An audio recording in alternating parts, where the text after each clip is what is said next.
Joseph James DeAngelo was born on the 8th of November 1945 in New York. He is responsible for a number of burglaries, rapes, and murders in the 70s and 80s. In total, DeAngelo admitted responsibility for 76 crimes. In 1964, DeAngelo was enlisted in the Navy and served during the Vietnam War in 1965 to 1968. In 1968, he attended Sierra College in California and gained an associate degree in police science in 1970. In 1972, he also achieves a bachelor's in criminal justice. Before his crime spree began in 1973, DeAngelo started his job as a police officer in California and maintained his job whilst committing numerous crimes. DeAngelo's known criminal identities: the Golden State Killer, the East Area Rapist, the Original Night Stalker, and the Visalia Ransacker. Other criminal identities which may be DeAngelo but have not been confirmed: the Cordova Cat Burglar, the East Sacramento Flasher, the Cordova Meadows Burglar. Between 1974 and 1975, DeAngelo committed multiple crimes, earning himself the name the Visalia Ransacker. During this time, he committed around 125 ransackings, 1 attempted murder, and 1 murder. Within this spree, DeAngelo worked for the Exeter Police Force in the Burglary Task Force. DeAngelo committed multiple burglaries where he was known to sneak into houses, go through the bedrooms, going through women's underwear, and stealing tokens. On the 11th of September 1975, Claude Snelling was shot twice in the back, whilst DeAngelo attempted to kidnap his daughter, Beth Snelling. On the 10th of December 1975, DeAngelo attempts to kill Officer McGowan by shooting at him, but luckily for the officer, the bullet hit his torch, meaning he only suffered minor injuries. Due to surviving the attack, Officer McGowan was able to give a description of his attacker. He described him as a white male between 25 and 35 years old and 5'10". An artist's sketch was made from his description. Within 1976 and 1977, DeAngelo gained the name of the East Area Rapist. Within this spree, 50 sexual assaults, 2 murders, and 1 attempted murder were committed. DeAngelo also gets a job at the Auburn Police Department in 1976, but is fired in 1979, 1 month after he was caught shoplifting. During this window of attacks, DeAngelo attacked animals and families. He would tie up the men and children and rape the women. Joe DeAngelo attacked us while we were sleeping. He kidnapped me from my bed. He raped me repeatedly. He sodomized me. He forced oral copulation. He stole the few precious pieces of jewelry that I owned, which were gold rings given to me by my brother and my parents to commemorate my graduation from college the year before. In February 1977, DeAngelo attempted to murder Rodney Miller. On the 2nd of February 1978, DeAngelo killed Brian and Katie Maggiore, who were on an evening walk when they were chased down and murdered.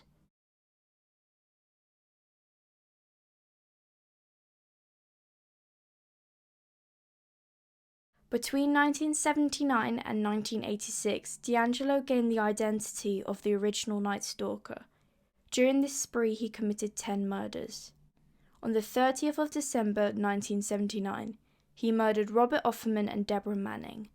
During the night, a neighbor heard gunshots coming from Offerman's house. Both had been shot. Also, a turkey bone was found near the door, leading to the patio where a turkey carcass was in a plastic bag. D'Angelo had taken the family's Christmas leftovers and eaten them during his intrusion.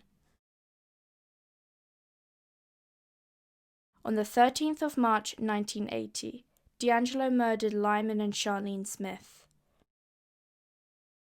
Their bodies were discovered by Lyman's son, Gary, when he came over to do some chores. Both of their bodies were on their bed, under the sheets, and their room had been ransacked. Police believe that a wooden log taken from their garden was used as the murder weapon. On the 19th of August 1990, the original Night Stalker killed Keith and Patrice Harrington. Keith and Patrice were staying in a home owned by Keith's father, Roger Harrington. Roger had planned to have dinner with Keith and Patrice on the 21st of August. When he arrived at the home, he looked for them throughout the house. When he opened the door to the guest bedroom, he saw Keith and Patrice's dead bodies under the sheets. D'Angelo had placed sheets over Keith and Patrice before bludgeoning them to death to avoid blood spatter. The murder weapon was not found. On the 6th of February 1981, D'Angelo murdered Manuela Whithume. At the time of her murder, her husband was in a hospital being treated for an infection. Manuela's husband tried to contact her from the hospital to check in before going to bed. However, he was unable to get into contact with her. He called her mother, who went to check on Manuela. When she arrived, she saw that Manuela had been murdered. She had been beaten to death. However, the murder weapon was not at the crime scene. On the 27th of July, 1981, D'Angelo killed Greg Sanchez and Cheryl Smith Domingo. The residence where they were killed was owned by Cheryl's aunt, who had put the house up for sale after the murders of Offerman and Manning, who lived half a mile away. Meanwhile, Cheryl would house sit until the property could be sold. In the afternoon, the estate agent had appointments with future buyers when he entered the master bedroom to find a horrific murder scene of Greg and Cheryl. A day before the murder, the estate agent had an unexpected viewing by a man. It was later discovered that he had removed the screen from the bathroom window so that he could unlock the door and sneak in later. However, it has not been determined that this surprise visitor was that of D'Angelo. In September 1981, D'Angelo's first child was born, and later in 1982, his wife was admitted to State Bar of California. After the birth of his first child, there was a 5-year gap before D'Angelo's next murder. On the 4th of May 1986, Janelle Cruz was at home with a male friend. Whilst hanging out, they heard multiple noises but laughed them off. Cruz's male friend left around 10:45. The following evening, a real estate agent arrived at the home to make preparations before the next viewing. When looking through the house, he had discovered Cruz's body. She had a blanket over her. Cruz is the last known victim of the original Night Stalker.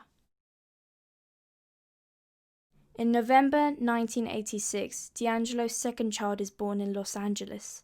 He is a third child in May 1989. In 1991, he separated from his wife. In July 2012, he was arrested for driving under the influence. And in March 2018, D'Angelo is identified as a suspect due to DNA gathered from a public DNA database. In April 2018, he is arrested for murder. How D'Angelo was caught. Investigators collected DNA samples in forms of blood, hair, semen, skin, etc. from the crime scenes and gathered a DNA profile. The DNA profile was then added to a public database which contains other DNA profiles. This means that it is possible to search for similar DNA profiles, so distant relatives. A relative of D'Angelo must have taken part in one of these DNA tests, for example 23andMe. This allowed investigators to create a family tree of similar DNA profiles and narrow it down. Investigators by this stage have identified some potential suspects, so they use other investigative methods such as police sketches to narrow down the choices even more. In this case, they had multiple sightings and sketchings of their perpetrator, so these were used to identify D'Angelo. A side note from myself. This is what I gathered from my own research regarding how they caught D'Angelo, but that said, I am no expert in biology by any means, so I will put some articles regarding the DNA method in the description. I would recommend giving them a read. Apologies, but it's hard to explain complicated biological investigative methods with not much biological knowledge. On the 29th of June 2020, D'Angelo pleaded guilty to 13 counts of first-degree murder and received 11 consecutive life sentences. He also received additional charges for other crimes. This means that Joseph James D'Angelo will spend the rest of his natural life in prison. He will die in prison. I've listened to all your statements, each one of them.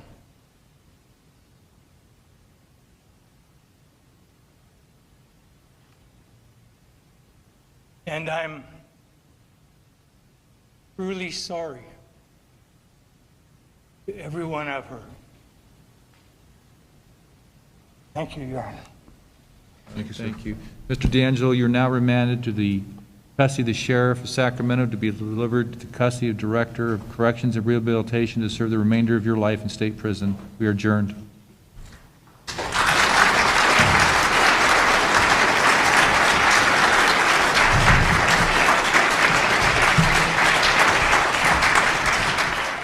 D'Angelo must also register as a sex offender, submit to an AIDS test, provide hand and thumbprints, provide DNA, and cannot own firearms. He also cannot appeal to this sentence, as it is under a plea agreement. The court is not saying that Mr. D'Angelo does not deserve to have the death penalty imposed. It merely means the court feels it would never come to pass. In truth, all the parties should be commended in reaching this resolution, for the result of this trial and a plea of guilty is the same. Mr. D'Angelo will spend the rest of his natural life and ultimately meet his death confined behind the walls of a state penitentiary. D'Angelo pleaded guilty to the murders of Claude Snelling, Katie Maggiore, Brian Maggiore, Deborah Manning, Robert Offerman, Sherry Domingo, Greg Sanchez, Charlene Smith, Lyman Smith, Patrice Harrington, Keith Harrington, Manuela Whithume, Janelle Cruz, the attempted murder of William McGowan, the attempted kidnapping of Elizabeth Snelling, 13 counts of kidnapping, mostly to rob, the rapes of 50 victims, 2 attempted rapes, and over 200 burglaries.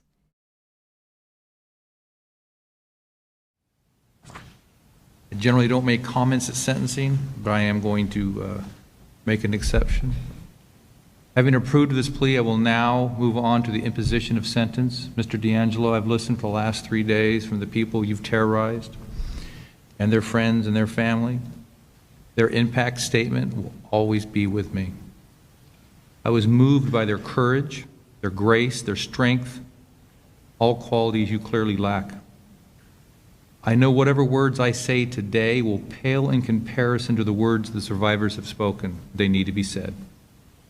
The fundamental principle of law that justice delayed is justice denied is no truer than in this case. But for the dogged persistence and perseverance of law enforcement, their survivors, their families, and citizen detectives, this case may have remained unsolved. There are many heroes like Carol Daly, Paul Holes, Michelle McNamara, and many heroes that I don't even know that brought this day here. And I have little doubt, but for the tenacity and unwavering quest for justice exhibited by Sacramento District Attorney's Office, Emery Schubert, you may have escaped earthly justice altogether. If I listened to the survivors and I've watched you, I could not help but wondering, what are you thinking? Are you capable of comprehending the pain and anguish you have caused? To quote the great American novelist and California native John Steinbeck, to a man born without a conscience, a soul-stricken man must seem ridiculous. To a criminal, honesty is foolish. You must not forget that a monster is merely a variation, and that to a monster, the norm is monstrous. Mr. Steinbeck seems to think that monsters are born and not created. I'm not so sure, but one thing I do know, when a person commits monstrous acts, they need to be locked away where they can never harm another innocent person. It is my sincere hope that with the opportunity to be heard these last few days and the sentence to be imposed, the survivors will find some resolution, will find some peace, and hopefully find some justice, however imperfect.